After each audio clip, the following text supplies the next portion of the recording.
आंदोलन, भारत में सूफी आंदोलन हल कर लिया होगा। हमारी प्रतियोगी परीक्षाओं में टीजीटी पीजीटी आदि में भक्ति और सूफी आंदोलन पर सवाल आ रहे होते हैं। इतिहास, विशेषकर ये इतिहास से जुड़ा हुआ टॉपिक है। हिंदी में भी सूफी और भक्ति आंदोलन आ जाता है। तो आज का ये पेपर था, अब मैं इसकी व्याख्या कर दे रहा हूँ। 50 प्रश्न इस पेपर में हैं, 50 सवालों का है ये पेपर। तो आप ध्यान दीजिए।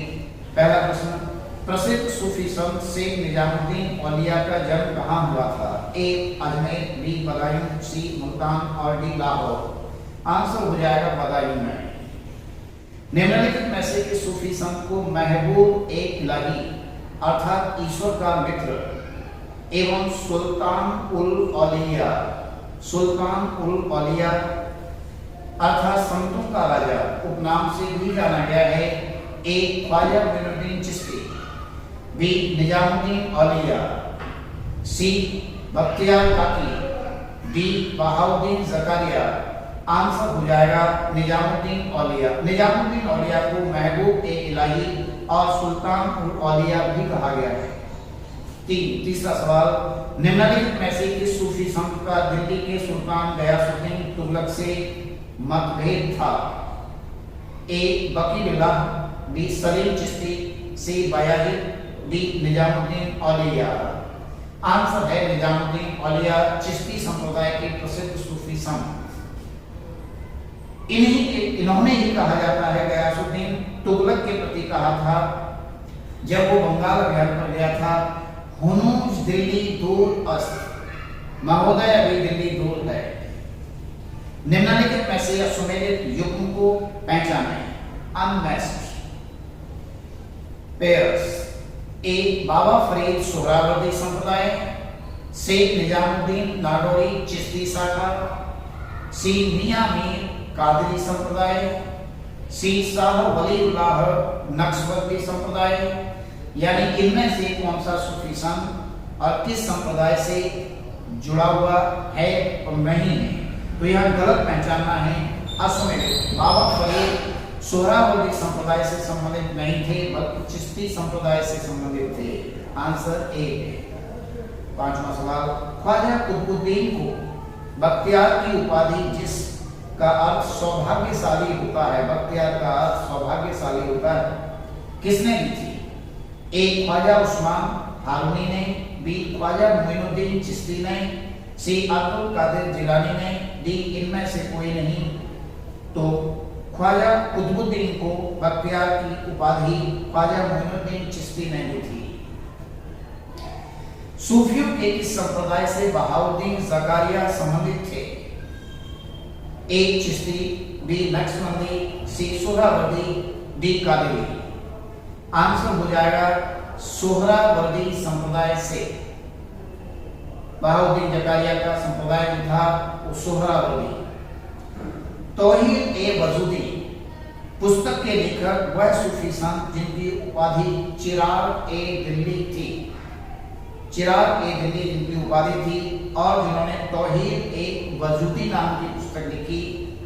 कौन लेखक ने? ए मोइनुद्दीन चिश्ती, बी येसुदराज, सी नसीरुद्दीन और डी बख्तियार काकी। आंसर हो जाएगा सूफी संत नसीरुद्दीन। तौहीद ए वजूदी, इन्हें चिराग ए दिल्ली भी कहा गया है। निम्नलिखित में से किस सूफी संत को योग की प्राणायाम पद्धति अपनाने के कारण उन्हें योगी सिद्ध भी कहा गया है? A Bahauddin Zakariya, C Nizamuddin Auliya, D Khwaja Moinuddin Chishti and D Abdul Qadir Jilani. Answer हो जाएगा निजामुद्दीन औलिया। निजामुद्दीन औलिया योग में विश्वास करते थे, संगीत को भी वो ईश्वर प्राप्ति के साधन के रूप में देखते थे। तो योगी सिद्ध कहा गया है निजामुद्दीन औलिया। एकमात्र सूफी संप्रदाय जो भारत में लोकप्रिय रहा और जिसने योग और संगीत को भी तवज्जो दी वो था चिश्ती संप्रदाय। और चिश्ती संप्रदाय के संत थे निजामुद्दीन औलिया। हालांकि ख्वाजा मोइनुद्दीन चिश्ती अजमेर वाले, उन्होंने चिश्ती संप्रदाय की भारत में शुरुआत की और मोइनुद्दीन चिश्ती मोहम्मद गौरी के साथ भारत आए थे। मोहम्मद गौरी के साथ 12वीं शताब्दी के अंतिम चतुर्थांश में भारत आए थे। 9वां सवाल, निम्नलिखित में से किस सूफी संत ने दिल्ली के 7 सुल्तानों का कार्यकाल देखा था लेकिन किसी के दरबार में संरक्षण नहीं लिया था? वह थे ख्वाजा मोइनुद्दीन चिश्ती, निजामुद्दीन औलिया, बहाउद्दीन ज़कारिया और बख्तियार काकी। आंसर है निजामुद्दीन औलिया।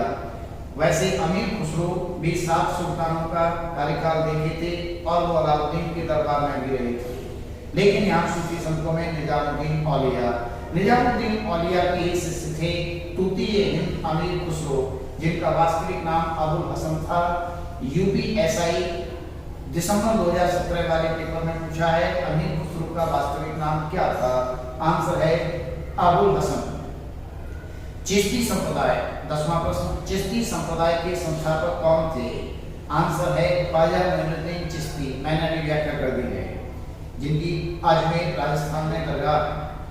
सन 1192 में 11वां प्रश्न, सन 1192 में शहाबुद्दीन मोहम्मद गौरी का वास्तविक नाम है मोहम्मद बिन साम। यूपीएससी सिविल सेवा में पूछा गया सवाल है, उन्होंने पूछा है मोहम्मद गौरी का वास्तविक नाम क्या था? आंसर होता है मोहम्मद बिन साम था।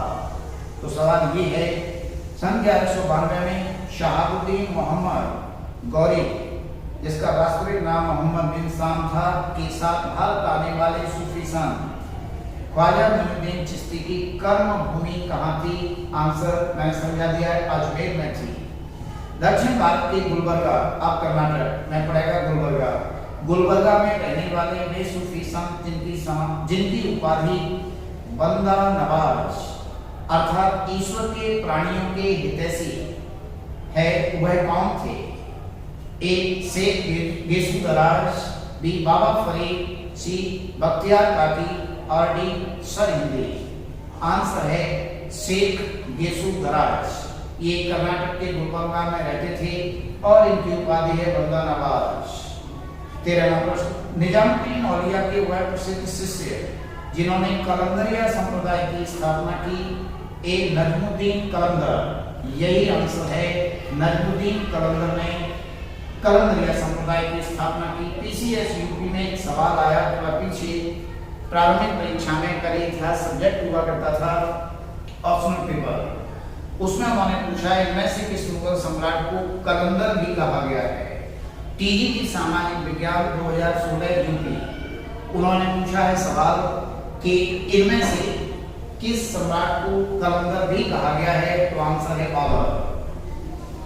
14वां प्रश्न, अनहद हक की घोषणा करने वाले वह प्रसिद्ध सूफी संत कौन हैं जो अपने युग के श्रेष्ठतम संगीतज्ञ भी थे? आंसर है मंसूर बिन हल्लाज। मंसूर बिन हल्लाज एक प्रसिद्ध संगीतज्ञ भी थे, उन्होंने अनहल हक की बात कही। मंसूर बिन हल्लाज। 15वां सवाल, शाहजहां की बड़ी पुत्री संतान शहजादा दारा शिकोह किस सूफी सिलसिले का अनुयायी था? शाहजहां का बड़ा पुत्र और संतान शहजादा दारा शिकोह किस सूफी सिलसिले को मानता था, फॉलोवर था? फिरदौसी, नक्शबंदी, कादिरी, सोहरावर्दी। वह कादिरी संप्रदाय से संबंधित था दारा शिकोह, उसके गुरु मियां मीर थे।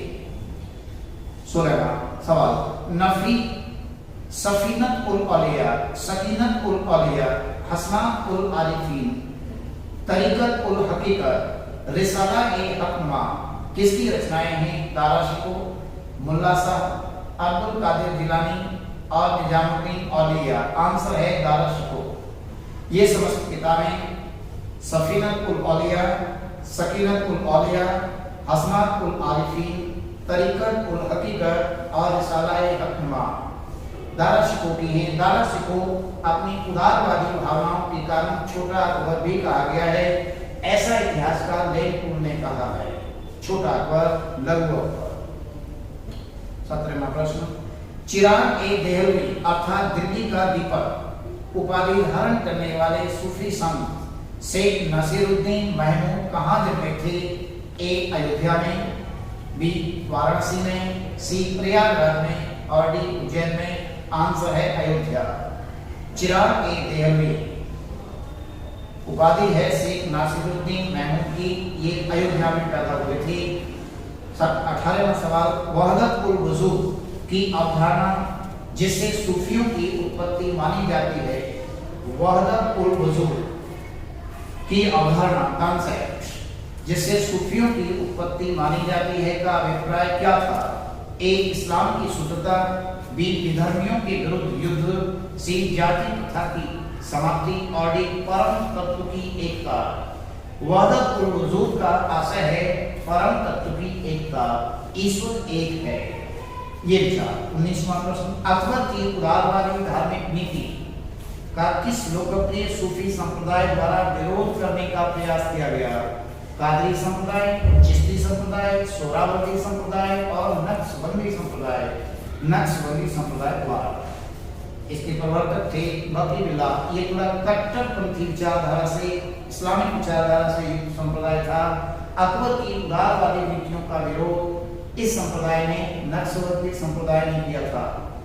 20वां प्रश्न, अपधर्मी को अपधर्म, परंपरावादी को धर्म, किंतु इत्र विक्रेता के हृदय को गुलाब की पंखुड़ी का पराग प्रिय होता है, यह कविता किस मध्यकालीन लेखक द्वारा लिखी गई? ए अमीर खुसरो, बी अबू फैजी, सी अबुल हसन, अबुल फजल और डी लाहौरी। आंसर है अमीर खुसरो द्वारा। अमीर खुसरो के गुरु कौन से सूफी संत थे? मैंने अभी बताया था निजामुद्दीन औलिया थे। तुगलक की उपाधि निजामुद्दीन औलिया ने अमीर खुसरो को दी थी, जबकि अमीर खुसरो को तूती ए हिंद भी कहा गया है, खड़ी बोली का जनक भी कहा गया है और हिंदू मुस्लिम संस्कृति का एकीकरण सम्मिश्रण करने वाला भी कहा गया है। सूफीवाद के 10 अवस्थानों की वृत्तांत देने वाले 10 मुकामी रेखता ग्रंथ की रचना किसने की थी? ए मंसूर अल हज्जाज, बी कबीर, सी गुरु नानक और डी मियां मीर। आंसर है गुरु नानक देव। सूफीवाद के 10 अवस्थानों की वृत्तांत देने वाले 10 मुकामी रेखता के लेखक हैं गुरु नानक देव जी, सिख धर्म के प्रवर्तक। 23वां प्रश्न, मुगल शासक अकबर एवं जहांगीर के समकालीन रहे वह सूफी संत विद्वान जो मुजहिद उपनाम से जाने जाते थे, मुजहिद। ए निजामुद्दीन औलिया, सलीम चिश्ती, बहाउद्दीन ज़कारिया और शेख अहमद सरहिंदी। शेख अहमद सरहिंदी जहांगीर के समकालीन थे, कंटेम्परेरी, और इन्हें मुजहिद कहा गया है। सरहिंदी में भी थोड़ा इस्लामिक कट्टरपंथ था और इस वजह से जहांगीर से इनके संबंध खराब हो गए थे। 24वां प्रश्न, निम्नलिखित में से किसने वहदत उल वजूद सिद्धांत का विरोध करते हुए, यानी ईश्वर एक है का विरोध करते हुए, वहदत उल शुहूद यानी प्रत्यक्षवाद सिद्धांत का प्रतिपादन किया था? आंसर है शेख अहमद सरहिंदी। सी आंसर है शेख अहमद सरहिंदी। 25वां प्रश्न, शेख अहमद सरहिंदी को बंदी बनाया गया था किस सम्राट द्वारा? आंसर है जहांगीर द्वारा। मतभेद हो गए थे इस्लामिक कट्टरपंथ के कारण, तो जहांगीर ने इसे कैद कर दिया था। 26, रोशनिया संप्रदाय के संस्थापक कौन थे? आंसर है शेख बयाजिद। शेख बयाजिद ने एक सूफी संप्रदाय रोशनिया की शुरुआत की थी। निम्नलिखित सूफियों में से किसको अलग उपनाम से भी पुकारा गया है? अलग, निकनेम अलग नाम से कौन जाना गया है? ए ख्वाजा मुइनुद्दीन चिश्ती, बी अब्दुल अजीज मक्की, सी शहाबुद्दीन सत्तारी और डी अब्दुल कद्दूस गंगोही। ये गंगोह सहारनपुर के थे। आंसर है अब्दुल कद्दूस गंगोही। इन्हें अलग उपनाम से भी जाना गया है। योग कलंदर पुस्तक के लेखक कौन हैं? सूफी विचारधारा से संबंधित योग कलंदर पुस्तक के लेखक यूपीएससी सिविल सेवा में पूछी गई है ये किताब 2 बार, जीके वाले पेपर में, जीएस में, जनरल स्टडी में। योग कलंदर पुस्तक अबू अली कलंदर, बी कुतुबुद्दीन कलंदर, सी सैयद मुर्तजा और डी मियां मीर दर। आंसर है सैयद मुर्तजा हैं योग कलंदर पुस्तक के लेखक। 29वां प्रश्न, निम्नलिखित सूफियों में से किसने भारत को पृथ्वी का स्वर्ग अपनी रचनाओं में कहा है? भारत को पृथ्वी का स्वर्ग, आंसर है अमीर खुसरो ने। निम्नलिखित में से एक मात्र वह कौन सा सूफी संप्रदाय था जो हिंदुओं की योग पद्धति संगीत को ईश्वर प्राप्ति में सहायक के रूप में स्वीकारता था? मैंने अभी व्याख्या कर दी थी। चिश्ती संप्रदाय, ख्वाजा मोइनुद्दीन चिश्ती संप्रदाय इसके प्रवर्तक हैं और निजामुद्दीन औलिया योग प्राणायाम में विश्वास करते थे, संगीत को ईश्वर प्राप्ति का एक माध्यम समझते थे। 31 प्रश्न 31वां, फवायद उल फवाद, फवायद उल फवाद पुस्तक के लेखक निम्नलिखित में से किस सूफी विद्वान एवं फारसी कवि को भारत का सादी उपनाम से पुकारा गया है? आंसर है अमीर हसन देहलवी। अमीर हसन देहलवी जो कि गयासुद्दीन बलबन के समकालीन थे, अमीर खुसरो के समकालीन थे। 32 निम्नलिखित विद्वानों में किसने दिल्ली के 8 सुल्तानों का कार्यकाल देखा और उनका संरक्षण पाया? आंसर है अबुल हसन यानी अमीर खुसरो 7 सुल्तानों के दरबार में रहा अबुल हसन। 33 निम्नलिखित कथनों पर विचार कीजिए तथा कूट की मदद से उत्तर दें। कथन ए, चिश्ती सूफी संत स्वयं को राजाओं, कुलीनों एवं धनी लोगों से संबंधित नहीं रखते थे। कारण बी, वे धन एवं शक्ति से घृणा करते थे और धनवान को तुच्छ समझते थे। ये दोनों ही बातें सही हैं और आपस में व्याख्या भी कर रहे हैं, इस वजह से आंसर यहाँ ए है। कथन और कारण दोनों सही हैं और आपस में व्याख्या भी कर रहे हैं। कई बार हमारी परीक्षाओं में सवाल विचारधारा आइडियोलॉजिकल कॉन्सेप्ट बेस्ड आ रहे होते हैं ताकि बच्चा प्रतियोगी उम्मीदवार अच्छी तरह से निष्कर्ष निकाल सके। तो आंसर ए। 34 सूफी विचारधारा में तर्क ए दुनिया का अर्थ क्या है? आंसर है उद्बुद्ध विश्व यानी इनलाइटेन वर्ल्ड, इनलाइटेन वर्ल्ड यानी प्रकाशवान विश्व, तर्क संगत विश्व। तो तर्क ए दुनिया का अर्थ सूफी विचारधारा में उद्बुद्ध विश्व हो जाएगा। 35वां प्रश्न, निम्नलिखित में से किस सूफी संत ने यौगिक क्रियाओं को अपनाया और सिद्ध पुरुष नाम से पुकारे गए? आंसर निजामुद्दीन औलिया है। निजामुद्दीन औलिया सिद्ध पुरुष भी कहे गए हैं। 36 इल्मे इलाही मोहम्मदी, इल्मे इलाही मोहम्मदी नामक रहस्यवादी सिद्धांत का प्रतिपादन किस सूफी संत ने किया था? ए शेख मूसा, बी शेख सरफुद्दीन याहिया मनेरी, सी ख्वाजा मीर दर, डी मुल्ला बदख्शान। आंसर है ख्वाजा मीर दर। ख्वाजा मीर दर ने इल्मे इलाही मोहम्मदी नामक रहस्यवादी सिद्धांत का प्रतिपादन किया था। 37 वह चिश्ती संत कौन थे जिनके प्रति शहाबुद्दीन मोहम्मद गौरी बहुत अनुकूल था, यानी उससे अच्छे संबंध थे संत से? वो कौन थे सूफी संत? ए शेख सलीम चिश्ती, बी ख्वाजा मोइनुद्दीन चिश्ती, सी निजामुद्दीन औलिया और डी गीसुदराज। आंसर है ख्वाजा मोइनुद्दीन चिश्ती। असल में मोइनुद्दीन चिश्ती मोहम्मद गौरी के साथ ही भारत आए थे। सर्वप्रथम कलंदरिया सूफी संप्रदाय की स्थापना किसके द्वारा भारत के बाहर की गई थी?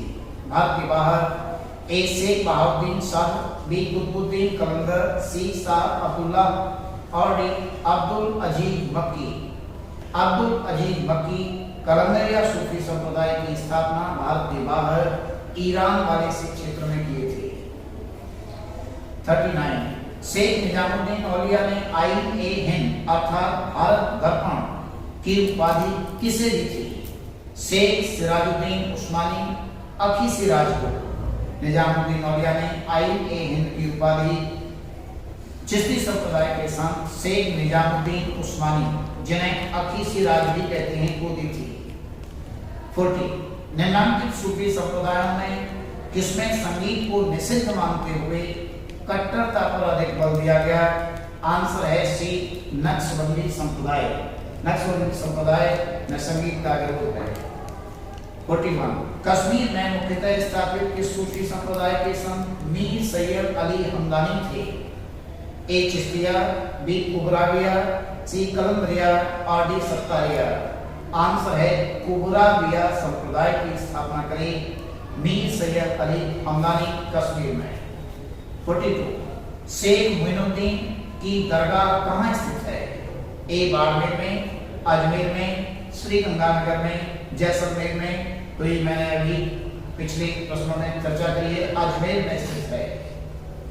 अजमेर में एकमात्र ब्रह्मा जी, हिंदू प्रमुख देवता ब्रह्मा जी का मंदिर भी है और साथ ही साथ में यहाँ पर शेख मोइनुद्दीन चिश्ती मत के प्रवर्तक की दरगाह भी है। 43 मुगल सम्राट औरंगजेब ने नक्शबंदी संप्रदाय के किस संत को अपना गुरु माना था? औरंगजेब नक्शबंदी संप्रदाय में विश्वास करता था और उसने अपना गुरु किसे माना? ए शेख अहमद सरिंदी, बी शेख मोहम्मद गौस, सी शेख मासूम, डी शेख वलीउल्लाह। आंसर है शेख मासूम को। औरंगजेब आलमगीर मुगल सम्राट के जो गुरु थे आध्यात्मिक धार्मिक, वो शेख मासूम थे और वो नक्शबंदी संप्रदाय से संबंधित थे। 44वां प्रश्न निम्नलिखित में से किस संत को ख्वाजा मोइनुद्दीन चिश्ती द्वारा गरीबों का सुल्तान बताते हुए सुल्तान उल तारकी की उपाधि दी गई थी? ए बख्तियार काकी को, बी हमीदुद्दीन नागौरी को, सी निजामुद्दीन औलिया को और डी शेख सलीम चिश्ती को। आंसर है हमीदुद्दीन नागौरी को। ये उपाधि मोइनुद्दीन चिश्ती ने गरीबों का सुल्तान बताते हुए सुल्तान उल तारकी को दी थी। सुल्तान उल तारकी या तारकी दी थी उपाधि हमीदुद्दीन नागौरी को। 45 मजफूजात किसके कथनों का संग्रह? ए राजा, बी सूफी संत, सी भक्ति संत और डी अमीर। ये सूफी संतों के कथनों कविताओं का संग्रह है मलफूजात। 46 पैगंबर मोहम्मद साहब के कार्य और कथन क्या कहलाते हैं? पैगंबर इस्लाम धर्म के प्रवर्तक पैगंबर मोहम्मद साहब के कार्य और कथन क्या कहे जाते हैं? ए हदीस, बी तसव्वुफ, सी कुरान, डी शरीयत। आंसर है हदीस। हदीस पैगंबर मोहम्मद साहब के कार्य कथन कहे जाते हैं, जबकि शरीयत इस्लामिक कानूनी ग्रंथ है और कुरान पवित्र ग्रंथ है इस्लामिक। 47 सनातन इस्लाम में विश्वास रखने वाले किस सिलसिले के प्रमुख संत शेख अहमद सरिंदी थे? शेख अहमद सरिंदी किस इस्लाम में विश्वास रखने वाले सिलसिले संप्रदाय से जुड़े थे? ए सोहरावर्दी संप्रदाय, बी अहमदिया संप्रदाय, सी चिश्ती संप्रदाय और डी कादिरी संप्रदाय। तो इसका आंसर हो जाएगा बी अहमदिया संप्रदाय। अहमदिया संप्रदाय से संबंधित थे शेख अहमद सरिंदी, जो मैंने अभी बताया जहांगीर के समकालीन थे। विश्व के समस्त धर्मों का स्रोत एक ही है। विश्व के सभी धर्मों का स्रोत एक ही है। यह कथन किससे संबंधित है? 48वां प्रश्न है। ए सरिंदी से, बी गेसुदराज से, सी निजामुद्दीन औलिया से और डी ख्वाजा मोइनुद्दीन चिश्ती से। ख्वाजा मोइनुद्दीन चिश्ती का ये कथन है कि विश्व के सभी धर्मों का स्रोत एक ही है। 49 अकबर के धार्मिक गुरु शेख सलीम चिश्ती की दरगाह कहाँ स्थित है? अकबर के धार्मिक गुरु शेख सलीम चिश्ती की दरगाह ए अजमेर में, बी फतेहपुर सीकरी में, सी निजामुद्दीन दिल्ली में और डी बदायूं में। आंसर है फतेहपुर सीकरी में। फतेहपुर सीकरी में अकबर के धार्मिक गुरु शेख सलीम चिश्ती। कहा जाता है कि लंबे समय तक अकबर को कोई पुत्र प्राप्ति नहीं हुई थी और अपने गुरु में आस्था रखने के कारण काफी वर्षों के बाद में पुत्र की प्राप्ति हुई और अपने गुरु के सम्मान में उस पुत्र का नाम अकबर ने सलीम रखा, जो 1605 में अकबर के निधन के बाद मुगल सम्राट बना सलीम जहांगीर नाम से। जहांगीर एसएससी एफसीआई वाले प्रश्न पत्र में पूछा सवाल, जहांगीर का अर्थ क्या है? जहां माने विश्व, गीर माने शासक, विश्व का शासक है जो। ऐसे ही एसएससी एफसीआई वाले पेपर में एक सवाल पूछा, नूर जहां का अर्थ क्या है? नूर माने प्रकाश, जहां माने विश्व का, नूर जहां विश्व का प्रकाश, ये शाब्दिक अर्थ है। और ये उपाधि थी जिसे जहांगीर ने दिया था नूर जहां को। महरून निसा बेगम वास्तविक नाम है नूर जहां का।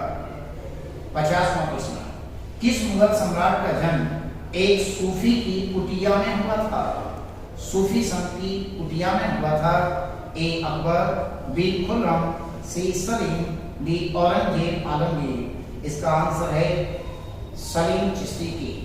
असल में जोधाबाई ने जब सलीम को जन्म दिया तो शेख सलीम चिश्ती के आवास पर थी, तो कुटिया में हुआ था।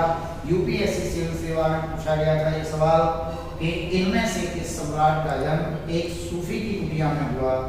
तो सूफी संत सलीम चिश्ती की कुटिया में हुआ था सलीम का जहांगीर का जन्म। तो ये 50 सवाल थे सूफी आंदोलन पर। आपने देखा होगा, मैंने व्याख्या कर दिया है, बहुत ही मूल्यवान ये है। तो ये व्याख्या संपूर्ण हो गई है, आप समझ गए होंगे इसकी व्याख्या को। मैं आज इतना ही रहने दे रहा हूँ। देख कर सब्सक्राइब जरूर करिए। धन्यवाद।